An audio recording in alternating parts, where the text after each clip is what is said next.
serious members of the private sector here. I wouldn't want to bore you more by calling names. I appreciate all of you because most of you have come to greet me, so I know you are here to support us. Because I'm not going to read my speech, so I'll just make a little remark. After the 2015 election, and I lost the election, and I called my challenger, General Buhari then, to congratulate him. A number of people came to me that, you're leaving the office. A number of people, when they look at my face, they think I am a young person, but I'm not a young person. They say, you are still young, so you need to see what you could do. You need to set up a foundation. A number of people came up with different proposals, different suggestions. And I know and I have to appreciate Tony Elumelu, who came to me and talks about setting up a foundation. I said, I've never been in civil society. I don't know how foundations work. So who do you think can manage the foundation for me? Because I will not be able to manage the foundation myself. He said that he would have recommended one lady, Angel, but that because she's a Cameroonian American, she will not be able to, probably. Well, I said, okay, we can still see her. So Angel came to me, and we had a conversation. So we decided to start the foundation. And we wrote quite a number of things that we should do. We are looking at issues of women, we are looking at issues of children, issues of education, issues of poverty alleviation, issues of hunger, and so on. So Tony Elumelu again sent somebody who was managing his foundation at that time. I've forgotten his name, but he's a European, who came to me. And I told him the areas I wanted to focus the foundation. And the man said, I don't think you should go that way. That in Africa, most former presidents set up foundations and put so many things that they want to do. So they became jack of all and master of none. And people hardly know what they do. That when you were in office, there are two areas that people appreciate you so much. The issues of democracy, because you strengthen the Electoral Commission, and that as a city president, you call your challenger even before elections were concluded, and the whole world celebrates you for that. That you can go that area because immediately you announce it, people will believe in you because you have demonstrated it. And you did a lot of public sector reforms while in office. You strengthened a lot of institutions. So you can also go to public sector reforms. So we now change the whole things we wanted to do. And I remember when my childhood friend King Turner came, and I told him, look, this is what we want to do. And he looked through everything, and there was nothing about environment. King Turner said, how can you? You are from the Niger Delta, the epicenter of environmental challenges. Your academic background is environmental. And you worked as a assistant director of environmental protection for years in UNPADEC. It will be difficult for you to have a foundation that will not talk about environment. But I said, well, everybody talks about environment. So I think I should leave the environmental issues to that.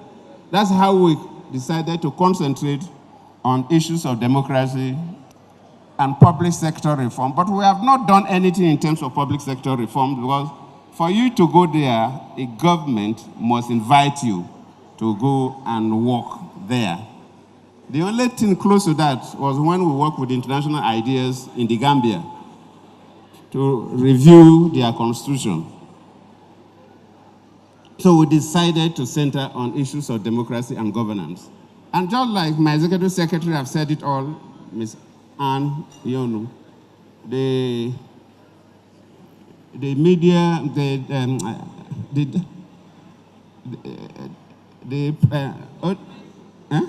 the documentary, yeah, also you've heard all. So we are now doing more of the issues of democracy and governance.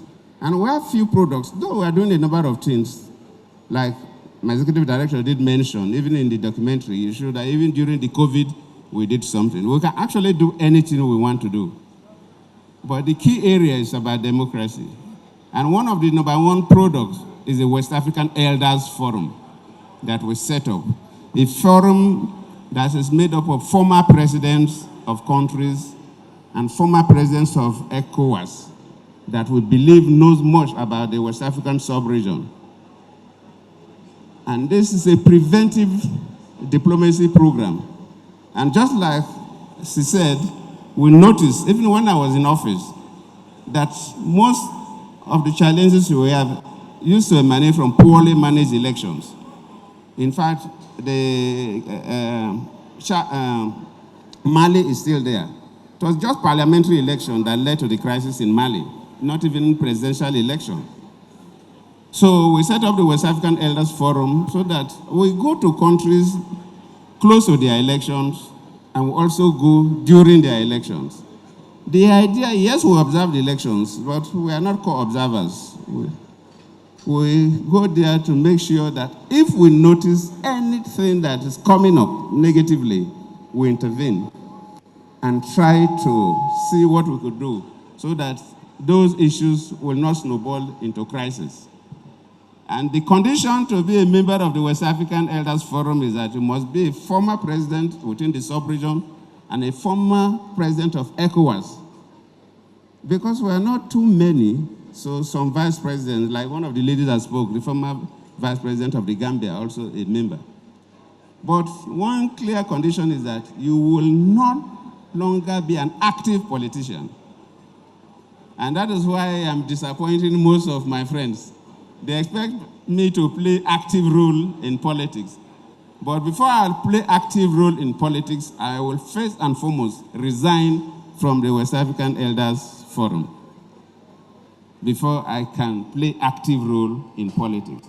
So, but then we do use presidents that are still active, but not as members of the forum. I remember during the Nigerian election, last elections, we had nobody because Decorum would have left the team because I am a Nigerian, so I couldn't even lead the team. But Decorum was being used by ECOWAS, and we wanted an English-speaking person.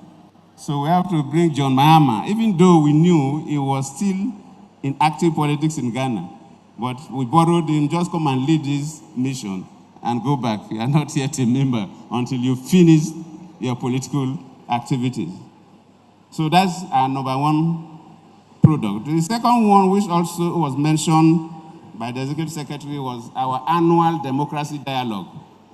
We try to look into some areas of the practice of democracy in Africa, and we get experienced speakers to come and speak on it. This documentary, I expected them to bring some of those species, some parts of those species, but I didn't see any of them. And that's one thing that if we are doing this again, at least you omitted that. I don't know who put it together, but you omitted that completely, which is not because that's the key thing we have been doing. The last one was held in Accra, Ghana, and we think that probably the next one will go to East or Southern African countries, or probably could be done in Nigeria. These are two major programs. But within the country, whenever elections are coming up, we use to hold conferences, discuss with stakeholders, and play a role in suppressing crisis. So let me, on behalf of the foundation, sincerely thank all of you for coming. Let me appreciate the Vice President for coming with your team. Appreciate all our guests for coming. In fact, former governors are here, former ministers, former secretary of government. I've even seen some of my bosses from UMPA. They were my directors when I was assistant director. I've seen some of them here. So I have to thank all of you. Yeah, Dr. Ekefre was my director of project monitoring. from Cross River State, thank you for coming. My good friends in the National Assembly, I have to thank all of you and promise you that we'll continue to do our best. For us as a nation, this is a very sad moment. About 25 girls were kidnapped. And it reminds me of what I faced when the Chibok girls were kidnapped when I was in office. In fact, myself and the Vice President, he was the governor of Borno State. When the girls were kidnapped, I was the president. I know the headache we had. So we really pray that these girls be rescued. We condole with the families of the people who have lost their lives, the general, the vice principal of the school, and all the other people that are still in detention. We pray that this country get out of this situation very soon. It's a sad moment. And for those of us who are in active politics, I still pray that whatever we do affects everybody. And we must play our politics with decorum, with sense of responsibility, not with rascality. Politics is not a business of rascals.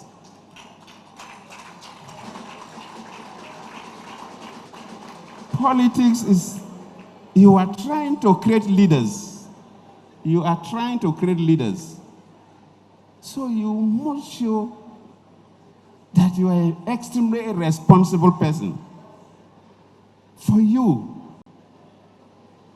In fact, when we were in Ghana, the keynote speaker then from our Democracy Day was Bishop Kuka.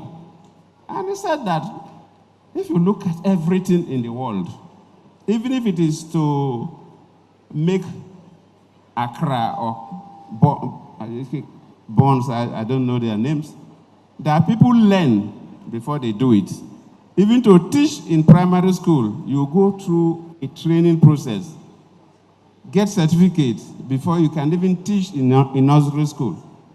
But that is only in politics that there's no training. Somebody just wake up, is a politician. You don't know where the person is coming from, the next day is your governor. No basic training.